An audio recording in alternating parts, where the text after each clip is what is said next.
I'm Audrey Barnes for Laurel Community Spotlight. The City of Laurel's Information Technology Department has spent months developing technology that will revolutionize the way the city does damage assessments after a disaster. And today it was time to put that technology to the test.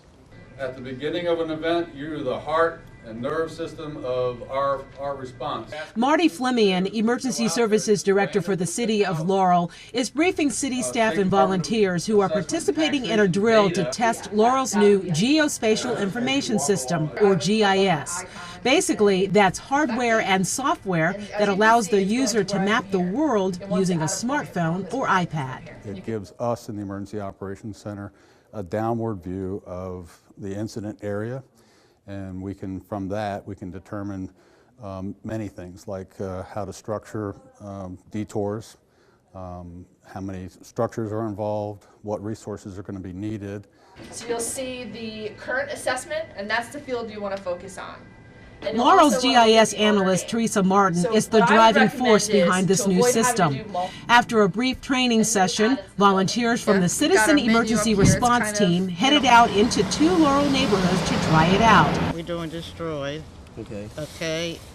And then it says place point. Yeah. Then you have to find the house and put it on there. Yeah, right. For this drill, the volunteers are doing damage assessments after a hurricane. Instead of having to write things down, and a more accurate way of getting the information, because there are parts of the program that give you information automatically that otherwise you would have to have either written down somewhere to take back. And the technology lets you send it directly back to the EOC instead of having to call in on the radio and tie up radio time or actually go back there and deliver paperwork. That kind of quick response during a real disaster could be a lifesaver. I expect that we'll be able to do the damage assessments at least twice as fast. So it's saving us basically 50% of the time, and it gives us a better chance to structure our response, and we can start lining up resources faster. GIS systems can be used for more than just emergency response, as we found out during this recent gathering of Prince George's County planners and technology experts. So what I look at geographic information is really like Google Maps, except with a Prince George's County flair. So the data is added zoning information, zip codes, census data, floodplain information, tax assessment information.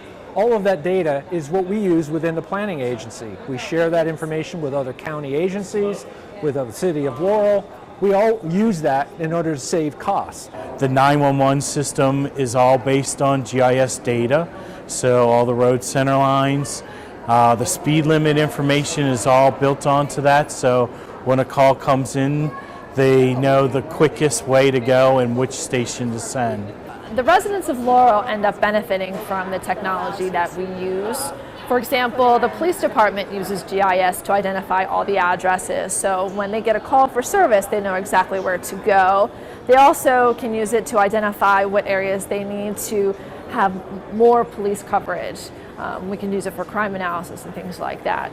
The mock disaster drill was barely underway before city officials in Laurel were already seeing tremendous benefits from using GIS. So with the flooding, it would certainly help.